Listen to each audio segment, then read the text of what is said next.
Oh, are we recording right now? Yeah. I'm sorry, Darren. I'm checking, seeing what's going on with LSU women's basketball because I was about to answer and say, yeah, I don't know. it's I don't blame you. therapeutic. They're winning, scoring points, playing defense. It's a nice change. I playing defense. Wow, that's impressive. That wasn't right. I apologize. That wasn't. Welcome back, sports fans. Another episode of the Brew and Shaver Sports Podcast. Yes, I am still feeling a little salty after Saturday night. Absolutely. However, we're here to talk about other things besides Saturday night. At least one of us is.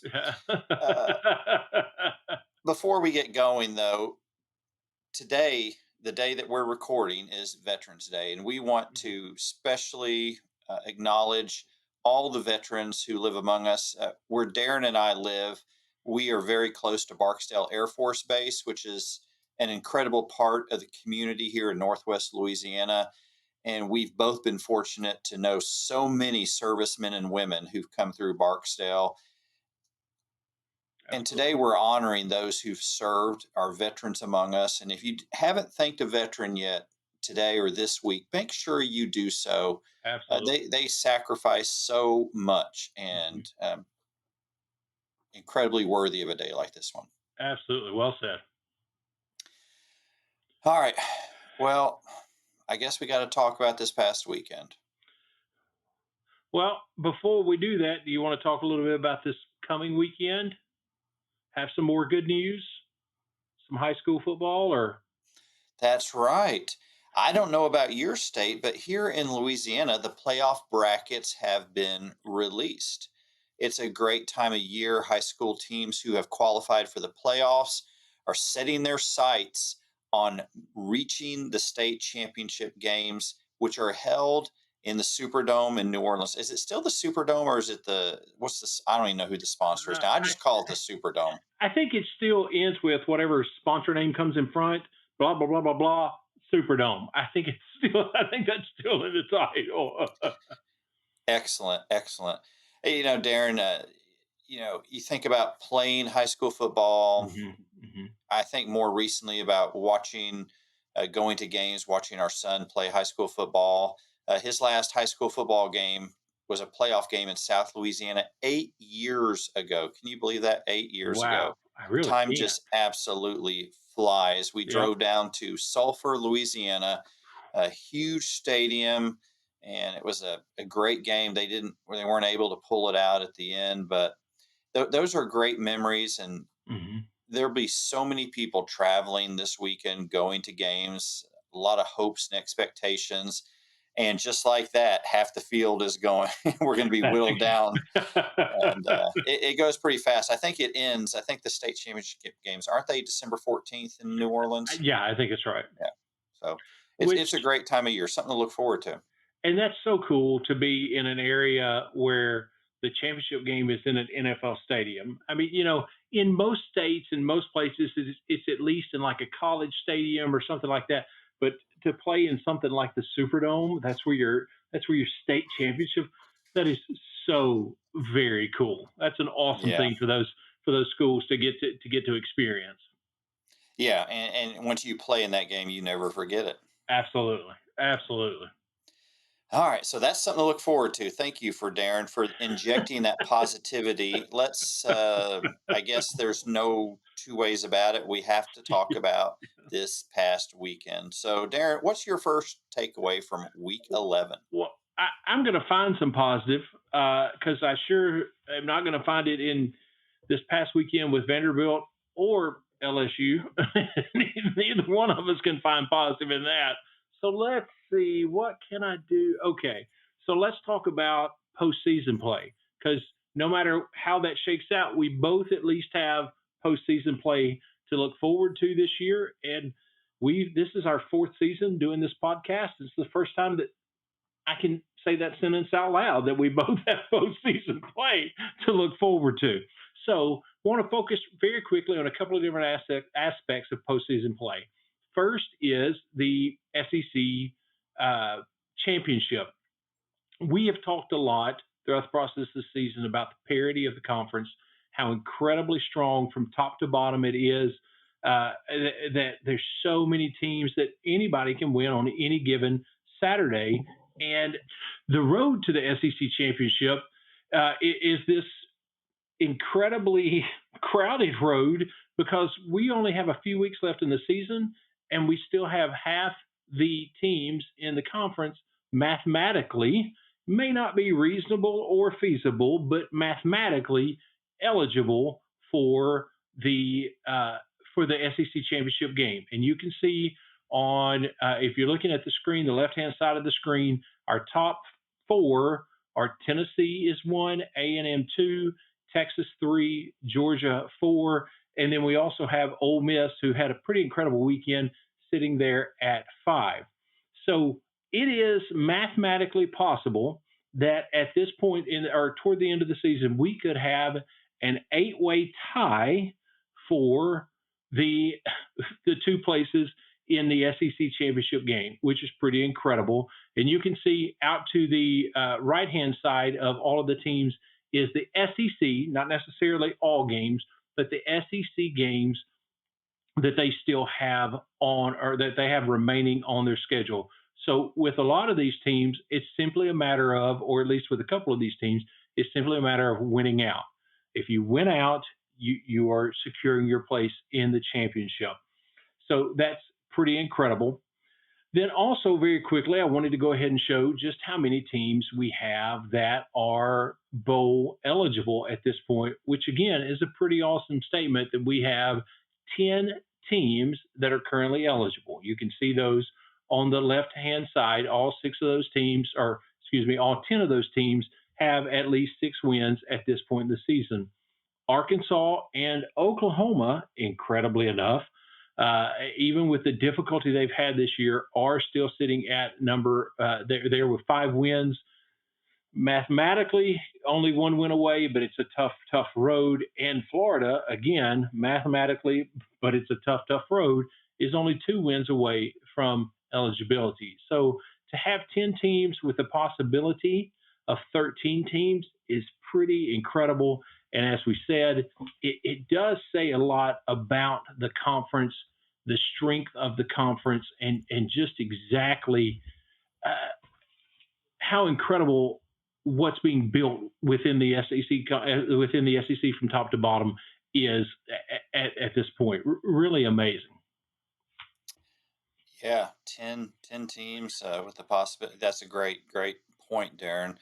Uh, the conference, it's not being dominated clear cut by one team. There's a Absolutely. lot of parity, and that's made the SEC even, I think, even more of the elite conference in college football. Agree completely. Agree completely. Ben, what's your first takeaway? If I have to ask. Deep breaths. Deep breaths. I've been doing a lot of meditation since Saturday night to try to regulate my breathing because it helps you with lower your stress level. Let's talk a little bit about what we saw Saturday night in the LSU Alabama game. To set the stage, let me share some comments and observations by other people who have pointed out some pretty interesting things.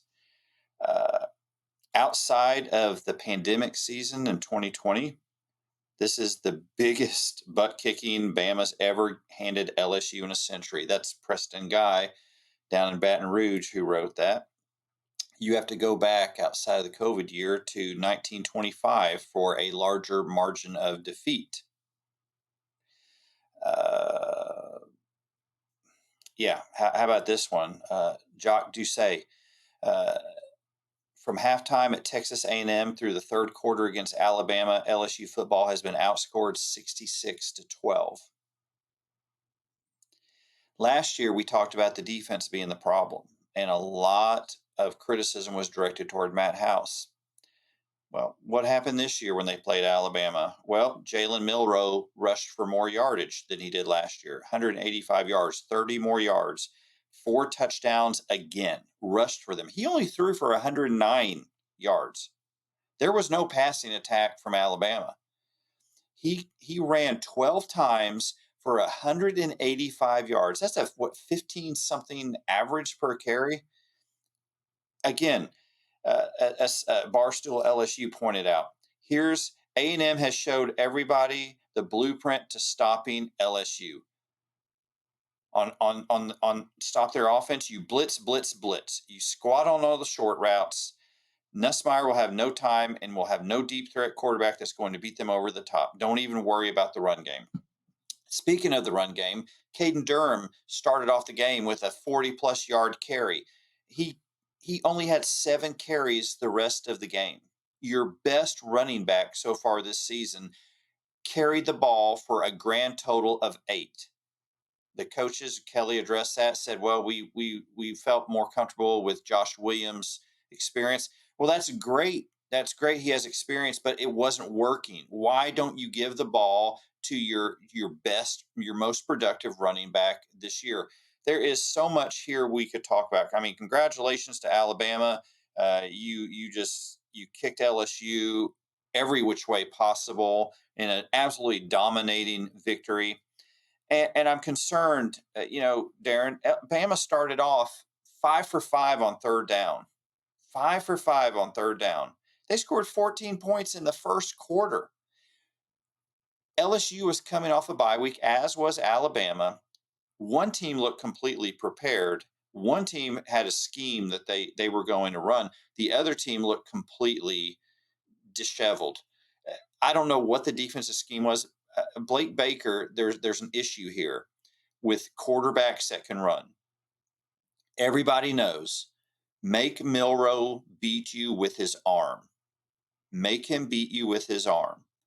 Instead, for whatever reason, LSU let him run for 185 yards. Now, of course, they didn't let him run. I think they got pushed around, and they didn't look like a tough team out there. Maybe that's a faulty observation on my part, but they got pushed around in the trenches. Their defense got pushed around. They weren't making plays on either side of the ball. It was, and here's the thing, I forgot who pointed this out. I'm trying to give credit to everybody here, but Brian Kelly is just 5-9 against ranked opponents the last 4 years. He has a losing record against ranked opponents. So he goes today on Feinbaum like he does every Monday, and he's very calm, even keeled, which, you don't want the coach to be freaking out in an interview and saying the sky's falling. So I understand that. But we like coaches to show some emotion. We want to see that you're as mad as we are about this, and and heads are going to roll if changes aren't made. He's very even keel. He talks about the potential to win 10 wins. Here's the thing about LSU fans. If we're not making the 12-team playoff, 10 wins, 7 wins, 8 wins, it doesn't make a difference to us. We wanted to be in that 12-team playoff. We don't want to say, look, another 10-win season. Yay. No, we're wanting to play for national championships. The money is there, the players are there, they have the facilities, everything is in place. Why isn't it clicking in year 3? I don't have the answer to that. Is Brian Kelly a good coach? Of course he's a good coach. You can't dispute his record. But what's happening in these big games? We talked about Lane Kiffin's struggle in big games, at least until this past weekend. You can put Brian Kelly right up there. What you can't say, well, the other teams are recruiting so much more talent than what we have. No, no, they're not. It was an absolute debacle in Baton Rouge. It rained, which is never supposed to rain in Tiger Stadium. 102,000 plus people out in the rain. You had the crowd behind you. You had the most electric atmosphere in college football, and you just wasted it all. Wasted it Mm. all. Alabama came out firing all cylinders. LSU got in a hole. Darren, what did they do? What was that play before halftime? They had no Yeah. timeouts and they throw into the flat. What in the world is going on there? Yep. There's a lot of questions from Joe Sloan's play calling to Blake Baker's defensive schemes to can Brian Kelly get all this put together because fans are growing restless right now. Hmm. The Hmm. expectations are not being met. So I'm just going to stop right there. Well, we put out a tweet that with this loss on Saturday night, with this loss to Alabama, he joins a list of LSU coaches with a 1-2 or 0-3, depending on who the coach was, start to their coaching career against in their record against Alabama. And that list had names on it like Jerry DiNardo, as all LSU fans shiver. And so, and Curley, I can't remember his last name off the top of my head, but most people consider him to be one of the worst coaching hires in the history of LSU football. So if that's the list you're on, that's not a positive, and you're not building in a momentum with the fan base. And one thing you were talking about play calling and just execution. When they were marching down, I think it was their first drive when they kick a field goal. LSU, Uh huh. they got On their first stopped in the one, red zone. Yeah. stopped in the red zone, had to kick that. I mean, the crowd had been knocked out of it by what Alabama's offense did. Mm-hmm. And you get that play, and it's a nice drive headed down the field and get stopped in the red zone and have to kick that field. It was just like they could never build that momentum offensively to either keep the crowd in the game or to accomplish what they were trying to accomplish. They could just never turn that corner and get it going offensively. No, no, yeah, a lot of questions there with Yeah. the talent. We've got an incredible receiving core. Yeah. I don't buy the yeah, I don't buy the criticism that we don't have the elite receivers. We have the elite receivers. Yeah. It's just there's so many questions there. That's my first takeaway. I'm just going to go ahead and stop right there. There are so many questions. That's takeaway one. It was a very Painful disappointing questions. Saturday night. Yeah. Yeah, absolutely. Absolutely. How about Well, your second takeaway? I'm going to talk about my, uh, as a fan, disappointing Saturday night as well. And I want to put a little bit of perspective on it.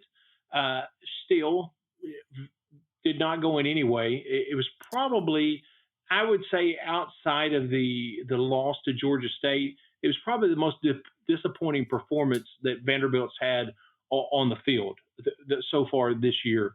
Um, but that being said, still bowl eligible. It was their largest margin of defeat this year.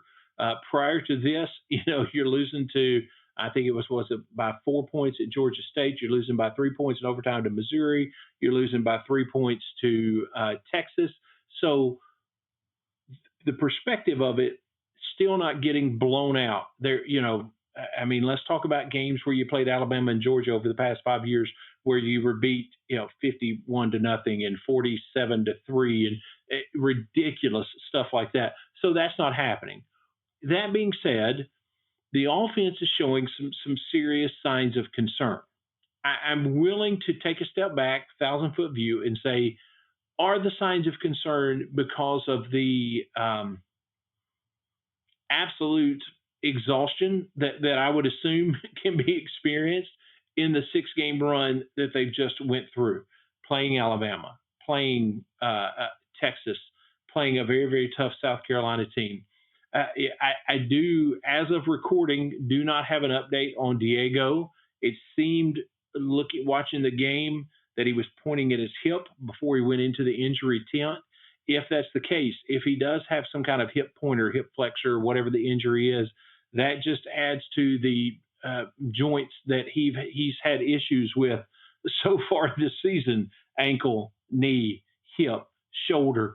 So I understand all of that. I'm very, very thankful to have a bye week at the time they do. So there is a possibility that some things can be corrected just in a bye week and letting some guys take a breath, get a little bit of rest, become a little bit fresher. That being said, There was some talk at the start of the season about, is this a gimmick offense? Is this, because you're basically looking at, basically a triple option offense. It's a mix of like a wing T with the pistol offense. So it's a very unique, creative kind of take on those things that we've seen in the past. But still, at the end of the day, it's something different, which can easily be labeled as a gimmick. They had some very impressive offensive output to start the season.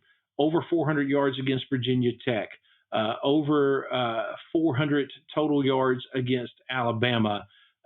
They had a Missouri. There was a total of almost 400 yards. Those are, I'm sorry, against Georgia State, a total of almost 400 yards. Over 500 yards against Alcorn State. So so they've had some impressive output. And what we've seen over the last 4 weeks is that output slowly start to dwindle. And as go the rushing numbers, the offensive output has fallen off. Against Ball State, that was the 400-yard game, not Alcorn State, by the way. But against Ball State, 420 yards. Then Texas, 269. Auburn, 227. South Carolina, 274. All three of those games under 300 yards and significantly less rushing yards. Both games, or one game against Auburn, they didn't even get over 100 yards. The other two games, Texas and South Carolina, barely over 100 yards. That's a very essential component. So, is this a gimmick offense? What Vanderbilt does over the next few weeks or the next couple of weeks tells us, or will start to give us that answer. Because can these offenses be sustained, therefore not a gimmick? Yes. Look at Army. Look at Navy. The question is, can it happen in the SEC? Can what some people see as a gimmick be turned into a legitimate offensive system that you sustain year in and year out? I think the next couple of weeks will start to open the door for us to see what that answer is. There's still questions left for next year. Who do you recruit? Who comes in and plays offense? Now, if Diego wins his lawsuit, he could be playing offense for the next 3 years, up through 2030, and I'm okay with that. Go Diego. I'm good. It doesn't matter to me. I'm good with that. But who you're going to recruit? Who's going to come in and fill those shoes? Who can read all of those cues to see what all three options are? Those questions have to be answered. But I think the first step in that is, what do the next couple of weeks look like?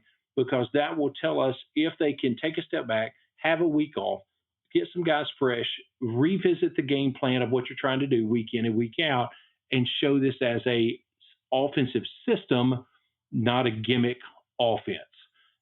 A huge question if you're a Vanderbilt fan, and honestly, if you just like watching the SEC football, because this offense is part of what has elevated Alabama's or Vanderbilt's game this year to include wins like Alabama. And you want to see, can that sustain year in and year out? Because Vanderbilt, Auburn, depending on the year, sometimes Missouri, sometimes South Carolina, that's kind of your floor of the conference. If that's elevated, it elevates everybody else. So you want to see if that can happen and if that's what they're doing. Diego through what do you say, 2030? Yeah, I'm just saying, I'm okay with it. It's not going to hurt my feelings. I am very, very comfortable with Diego's middle school age child coming out to hug him after the game. I have no issues with that at all. Mm. Just saying. It's a new day at Vanderbilt. That's right. What's your second takeaway? Well, I thought I was done with LSU, but I'm not done with LSU. I've got some more I want to say about this game. Let us 311 rushing yards. 300. Come on, Blake Baker. You're a good or good defensive coordinator. You've got the pedigree. What is going on? Is it? Are we not getting the guys in the right positions? Is the scheme completely off? Is it lack of execution? If it's coaching, is it all the above? I don't know, but 311 yards. It's crazy, crazy. As if it wasn't going to be crazy when we saw a tiger in a cage out on the field. you kind of thought, what is going on here? We already have a Tiger on the campus of LSU, a well cared for Tiger. Why are we bringing another one onto the field here? I don't know if that worked in our favor or not, but it just kind of signaled. Now looking at in hindsight, okay, this is going to be a crazy night. Tiger in a cage on the field. It's raining in Tiger Stadium. Okay, something bad is about to happen. However, I want to throw this wrinkle into the conversation. History is important. When we forget history, we're doomed to, what's that old quote? We're doomed to repeat it. It's important that we remember, and we make faulty conclusions. Now, we can't predict the future, but history can give us a guide. Again, I want to mention Preston Guy out of Baton Rouge. He tweeted this earlier. Nick Saban's first 3 seasons, his record at LSU, 26-12. Brian Kelly's first 3 seasons so far, 26-10. So even if Brian Kelly loses 2 out of the last 3 games, he will finish the first 3 years with the same record that Nick Saban had. Now, there's some cause for optimism, maybe a little silver lining. However, history also can be unkind to us. Jerry DiNardo's first 3 years at LSU, 26-9-1. He actually had a better record than Brian Kelly and Nick Saban. So this could go either the route of Saban having a winning program competing for national championships, or this could go the route of Jerry DiNardo, where everyone says, yeah, we probably never should have hired Brian Kelly from Notre Dame. What were we thinking, bringing him down here? It just didn't work. And we signed the guy to a 10-year contract. We're kind of stuck with him for a while. So literally, Darren, it could go either either either way. And that may not be a comforting thought to Tiger fans because uh, look, I said it before. Who cares about 10 wins? That's nice, but that's not what we're playing for here. 10 wins and go to a bowl game where we beat up on some Big Ten team that shouldn't even be on the field with LSU. We've seen that play. We've Mhm. already watched that. It was nice. The movie was great. It's not where we want to be. All right, I think I'm good now. I think I got it all out. Jerry DiNardo. Where did y'all hire that bum from? Oh wait, never mind. Anyway, y'all hired a coach from Vanderbilt. I'm just saying. I'm just throwing that Yeah. out And I've got another thing to say about this, and that is there. I'm really concerned about Garrett Nussmeier. I know people are Yep. saying, well, look at Joe Burrow's the year before, junior year, look at Jaden Daniels. They did not turn the ball over as much as Nussmeier is doing. Now, there could Mhm. be a lot of reasons for that, but I think that's a concern that we need to be watching and Mhm. needs to be addressed. But oh, yeah. While I'm here, I'm just going to do that's part of my third takeaway. And congratulations, Lane Kiffin, winning the big game against Georgia. Great win in Oxford. And why in the world isn't South Carolina ranked? My goodness gracious. Is anybody that votes in the polls watching South Carolina Exactly. play football? They Exactly. they they should have beat LSU. They Yep. should have beat Alabama. They only had one bad loss to Ole Miss. This team is playing incredible football. Yep. Why aren't they in the top 25, Darren? Well, now, if I'm not mistaken, that changed with the AP this week. Okay. I think Good. they're, Good. but still, they should have been ranked prior to last week. It's still a very Yeah. very valid point. They should have been ranked. I think they showed just how tough they were. But I think they're in the AP. I think they're 24 now. I think they're 24. Okay. 24 and Missouri's 23. So they just barely squeaked in. Yeah, I had not seen that. I had not Yep. seen that. They actually the last I had checked, looking at the games for this weekend, I didn't see a ranking by their. But I think it's the coaches poll and the ESPN poll. They're still unranked. Gotcha. So, but Really, the coaches poll? I'm pretty sure. I don't know that off the top. Let's, I'm looking here. It says Missouri's ranked 24th. South yeah. Carolina. Yeah. So AP Missouri's 23, South Carolina's 24, and I don't remember who's 25. And in the coaches poll, Missouri's 24, South Carolina's unranked. And I think in the ESPN poll, I think both of them might be unranked. Goodness gracious. I know for sure at least Missouri is, but All anyway. right. Well, let's just move on. Move on. What's your third takeaway? Well, speaking of those should be ranked South Carolina Gamecocks, I am thankful that at least the coaches poll is starting to pay attention to them because you're correct. It was absolute silliness that up until this week they had fallen out of the top 25 or actually just not been ranked at all. When you look at their offensive output, which I can't even believe I'm saying because you know how much I love Dow Loggins as an offensive coordinator. I mean, one of the best. Never mind. But when you look at their offensive output and how strong, especially their defensive line is, they are accomplishing some things that I think people have just, for whatever reason, chosen not to pay attention to. Maybe it is because when they had a chance to win that LSU game, they weren't able to finish it. When they had a chance to win that Alabama game, which to their defense was in Tuscaloosa, they didn't finish it. They didn't pull off the win. But still, here they sit at 6-3, bowl eligible. And if there's one thing you can say about Shane Beamer, whether you love him, like him, whatever, we talked about that emotion that he brings to the table is I think sometimes that emotion really does kind of spill over into the team and propels the team because they finish strong. In his 3 years, his first year, not so much. They only had one win, but in the next 2 years, so in the last 2 years, they have won 2 of 3 of their final 3 games. So they have finished strong, no matter how they've gone into those final 3 games. Because last year they were fighting for bowl eligibility and ended up not winning that third game of the final 3 that would have given them that 6th win. But still, they won 2 of those 3 games. And so I think you have to acknowledge his ability to kind of propel this team into finishing strong with his personality and his emotion, what he brings to the table as a coach, his ability to inspire. And again, if they win 2 of their 3 games this year, they're at 8-4 at least with winning 2 of those 3 games, and they're making a strong case for some nice postseason play. Obviously, with 4 losses, not talking about playoffs, but a nice bowl and a high finish in the conference.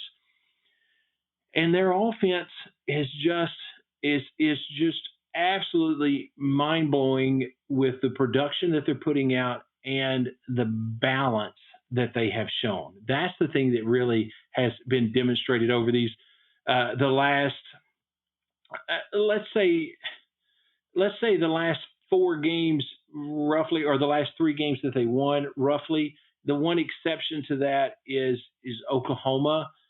They found kind of a weakness in Oklahoma's defense, being able to throw the ball.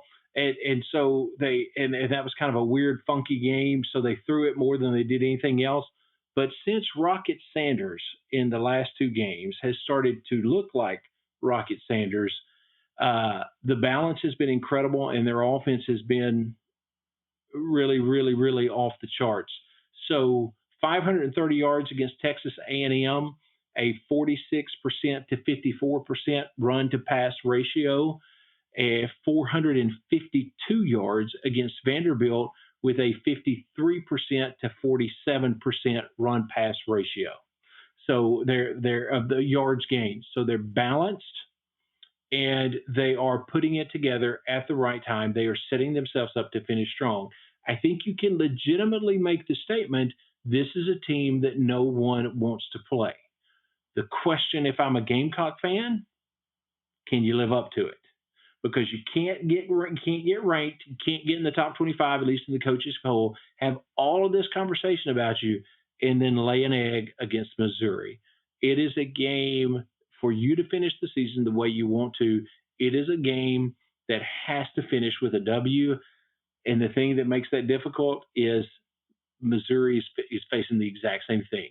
This is a must-win game for both teams. But if you're South Carolina, you're the only team being talked about as the team that nobody wants to play because of what your defense looks like, because of what your rushing offense looks like, your rushing attack looks like. So you've got to live up to that to finish the season the way you want to finish. This is an impressive South Carolina team. Can they finish with the same level of strength and stamina and fight that they've had to get to where they are at this point, being 24 ranked and pulling off some really, really nice wins the last 2 weeks against ranked opponents? That's a lot of numbers, Darren. My poor brain is trying to catch up computing. I feel like I got an old computer system and it's just but you were very convincing. I thought, man, Darren should go work for the IRS. Goodness I, gracious. You said it with such authority, so I believe it, and I'm going to well, go back and watch the show when it comes out and slow it down. see, I had to have that many numbers to convince myself that Dow Loggins was putting together a good offense. That's where all those numbers come from. I had to have a spreadsheet worth of numbers to make it make sense to my brain. Oh, I tell you that I'm glad your brain works that way because mine doesn't. It just doesn't. So, I understand. well, let's move on into four down territory where we look back at a couple of things from this past week. We give our brown bag pick of the week, and we also give a coach's. We share a coach's post game quote of the week before we make our sure thing and our upset pick for this coming week. So going back and looking at this week, Darren, who gets your brown bag? I don't want to talk about them too much on one episode, but I think if I'm going to pick Vanderbilt to be my upset pick week in and week out, I have to acknowledge when they missed an opportunity and you were ranked, had all the conversation about you. The SEC shorts guys, one of those guys was there playing the character, walking around with his crown, led the band out on the field, was having pictures taken. I mean, everything was there for you to really honestly take a next step with your program. And it would have been a next step of multiple steps that have been taken this season. And for whatever reason, we've already talked about a lot of that, it just fell flat. And you ended up taking your worst loss of the season. So if you're going to be, you got to be fair and honest. If you're going to be a real fan, I think so. Unfortunately, my brown bag for this week is Vanderbilt. How about your brown bag?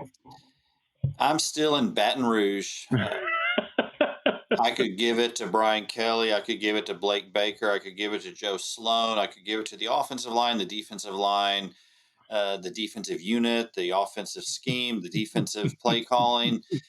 However, I'm going to give it to the folks who made an incredibly poor decision in throwing Absolutely. water bottles and other debris on the field. This has to stop. The Yep. SEC fined LSU today, and that fine is deserved. Yep. That penalty is warranted. You cannot throw objects onto the field.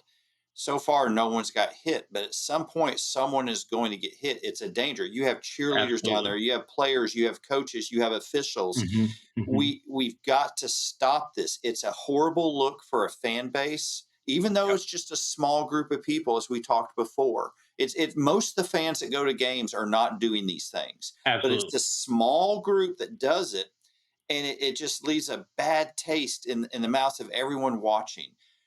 Calls are not going to go your way. Games are not going to go your way.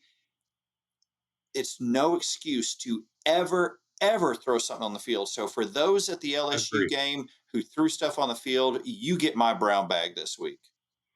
Great brown bag. Very well said. 1,000% agree. Darren, what do you find as far as a post-game quote for this week? I believe it was last week. If it was not last week, it was 2 weeks ago.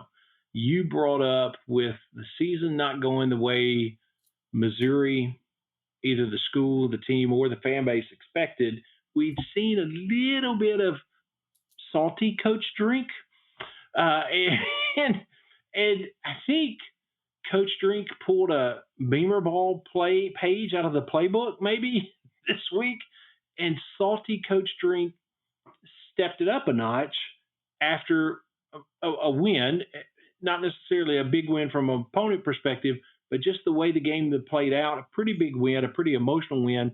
Last week you mentioned that we had edited like those 90 seconds of Coach Beamer being, this is unedited. This is the first about 75 seconds of the press conference with Coach Drink. He comes out of the gates firing. A matter of fact, we probably could have played about the first 3 minutes, but I didn't want to run that long. So this is about 75 seconds straight out of the gate of salty Coach Drink after a win. Yeah, this will be real disappointing to Bob Stoops, but OU doesn't always whip Missouri more. So with that, I'll open up for questions.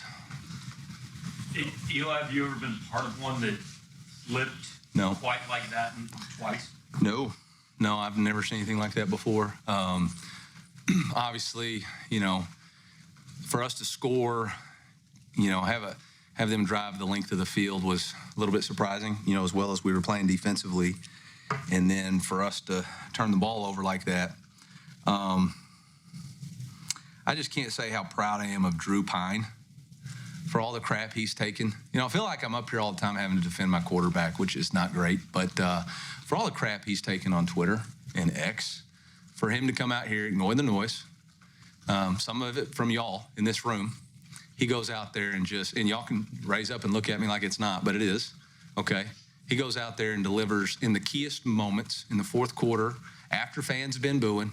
He just goes out there and delivers. And that's the thing I love about this team is we love y'all when you're cheering for us, and when you're not, we just keep on rolling. We're gritty. We're really, really gritty. So he took some. He let people know. How's that? Is that what, his thoughts on the whole Bob Stoops thing? I get things like that stick with you. And I think that's part of what makes doing things like this, fun is you get those moments. But I think if you look back through his history of his time in Missouri, he is really passionate about protecting and sticking up for his players. Can't fault him for that. If you're going to err on the side of something, erring on the side of protecting and sticking up for your players is not a bad place to be. I have no issue with him sticking up for his quarterback. Yep. Bob Stoops isn't even coaching. Exactly. When did he make that comment? I don't even. I'm not a fan of that. I don't think that's a good look for Drinkwitz. Agree. Yes, take up for your players, but my gosh, you're bringing up a coach that isn't even at Oklahoma anymore. That's right. Goodness. If Vanderbilt beats Tennessee this year, I'm going to have a quote from Nealon. I'm going to. What do you think? I think that'll work. Let's move away from this and get into our sure thing pick of the week and our upset pick of the week. Darren, who do you like for this upcoming weekend? With it being in Fayetteville, I think I'm just going to go with Texas as the sure thing. I mean, there are some others that would be possibilities, but this sets up for an Arkansas kind of surprise, possibly. I think it could even be an offensive shootout, possibly. But no matter what the score ends up being, I think Texas is a sure thing. I think they pull off the win. How about you? I'm going with South Carolina. Nice. Drinkwitz isn't going to like this, but I think they're going to. I think they're going to handle Missouri. Yeah. Pretty easily. That defense and the way that Lenore Sellers is playing on the offensive side, you got Raheem Sanders running the ball well. This is a good South Carolina team. I think they come out with a big win. How about your upset pick? I am going to go with Vanderbilt fans, earmuffs. I'm going to go with Tennessee. I know that the Nico thing is a concern. Is he going to play? Is he not going to play? As of recording time, Heupel told the press that he would be there. He practiced today or was with the team today, I think maybe the way he said it. And just need to watch for the list to get further updates. That being said, I feel like this is a prime time with Tennessee's defense, even in Athens, for them to pull off the upset. I'm buying what they're selling on defense. Nico plays. He can complement that. I think it's time for a Tennessee upset in Athens. What about you? Who's your upset pick? I really like that pick, Darren. I'm going to join you. Tennessee Nice. with the upset. The defense, Yep. the running game. Yep. Georgia still has questions, particularly Yep. Carson Beck behind center. Can they overcome that? Mm-hmm. It's going to be a fun game. In the end, I think the Volunteers win this one. Great pick. A lot of fun games to watch this upcoming weekend. We still have 3 weeks before the bowl season kicks off. The playoffs, the 12-team playoff. If your team's still alive, congratulations for that. But the rest of us, we're still going to enjoy watching anyway. Thank you for watching this show or listening to it, however you choose to interact each week. Be sure to hit that subscribe button. Mm-hmm. It means a lot to us when you do that. New episodes come out typically on Tuesdays. We both have full-time jobs, so sometimes it may be a day or two later because we don't know what's going to happen. Just think of it as a surprise. Like, exactly. Hey, wow. If you subscribe, though, you don't have to keep going and checking to see if it's out. You will be notified when it comes out. So you can go on with your life and get that notification. We do appreciate you so much. Enjoy the games this weekend. Until next time, y'all take care.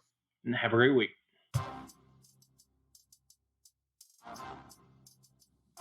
Thank you for making the Brew and Shaver Sports Podcast your go-to sports show. Be sure to subscribe, rate, and review our show if you haven't already. Your feedback is so important. Let us know what you think about this week's show. Send an email to brewandshavers@gmail.com or a text to our text line 318-390-3599. We look forward to hearing from you. Thank you again for listening to the Brew and Shaver Sports Podcast. See you next week.